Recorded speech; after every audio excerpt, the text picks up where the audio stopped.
Welcome to everything I don't like about this awesome device. This is the Ambernic RG Nano.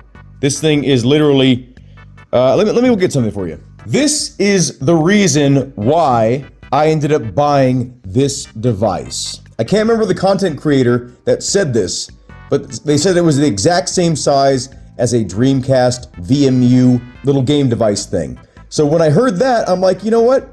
I can play this device. If I can, actuate this little button right here, up, down, left, right, and push these buttons, I should be able to play this, right? And by golly, that person was right. And it's almost one-to-one. It's almost the exact same size.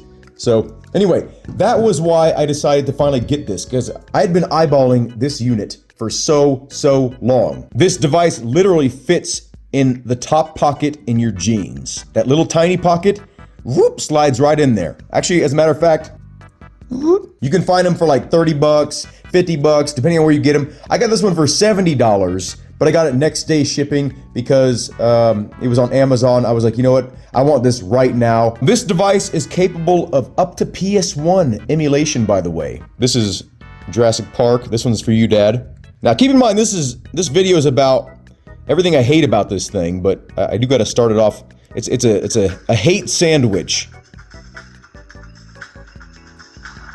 Oh, which button is it? Oh wait, I guess I gotta. There we go.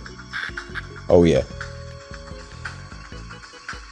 Anyway, okay, so that's that. Let me show you. Super easy to navigate through the menus, by the way. Just a single button right here. That's also what the SD card is. We're gonna go over what I hate about this in a little bit, but I wanna show you what I love about it really quick.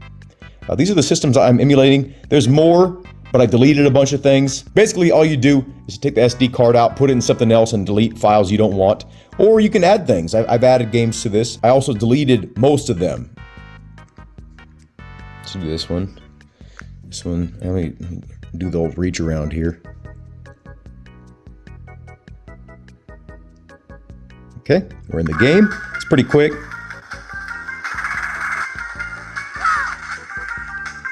I should have driven around a little bit before I did that, but you can see how quick the loading time is.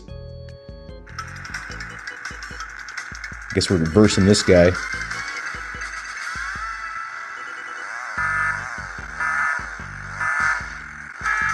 Oop, I missed the launch.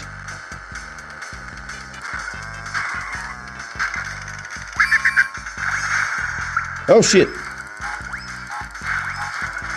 Blow up! There we go, I got it.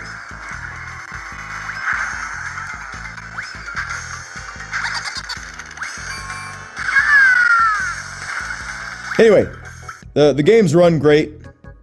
I haven't run into many games PlayStation 1-wise that don't run great on this device. But my favorite is like Game Boy Color on here. And also, Lynx has some cool games. And NGP. There's a really cool game called Dark Arms Beast Buster. And it's a really cool like little action RPG game. I've been playing this a lot.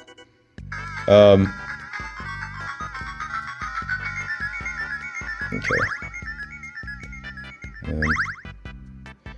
I'll do, let's do continue for now. But yeah, the Neo Geo Pocket and the Pocket Color were both a 1-to-1 ratio screen. So these scale perfectly on there.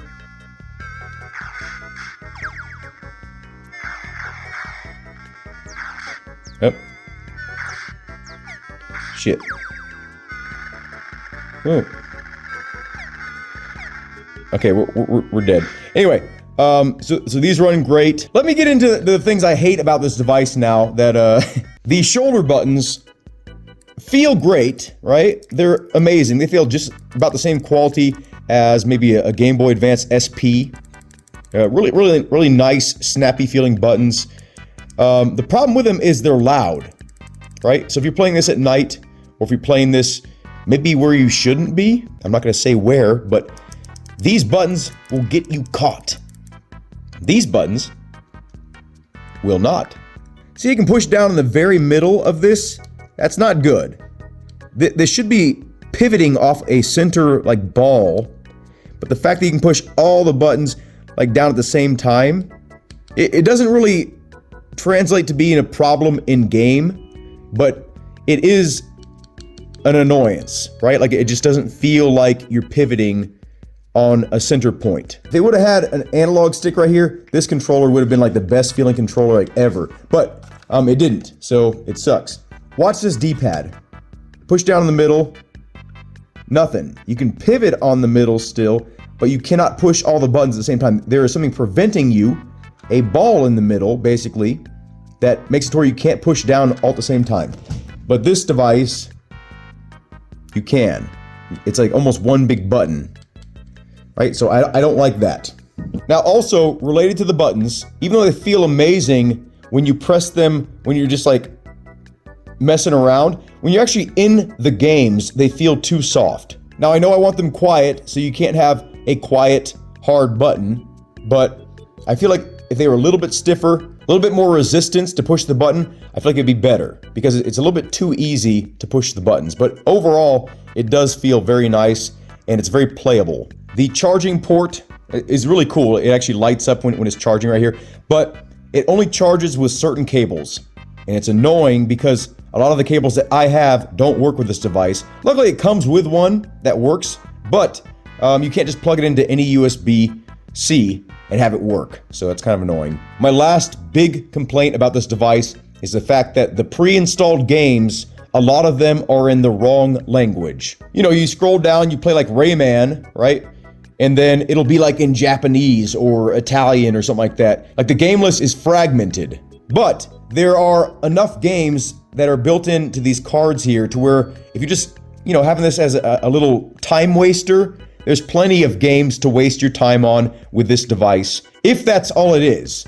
If it's not a time waster and you actually want to play some games on this device, which I recommend, like it's a big enough console where you can actually have some serious fun on it, right? Like I wouldn't recommend, you know, certain games like fighting games on it. You can do Hadokens, you could do Shoryukens, you could do spinning kicks or whatever. Only thing I can say about that is when you're over here and you need to press Y, sometimes your thumbs touch together. So it's best to kind of stick with the handheld console emulation so you don't need to like get over here. This game has better physics than WRC 23. Now you may be thinking, this guy is bringing a lot of hate to this awesome product, right? No, that's not what I'm doing. I'm bringing awareness so you can decide as a customer of this company if it's worth investing your time and investing your money on. That's what I try to do with this channel and with all my reviews I do. I try to make you aware of everything. These issues, these small annoyances. Can you live with this? If you can, buy one! It's awesome!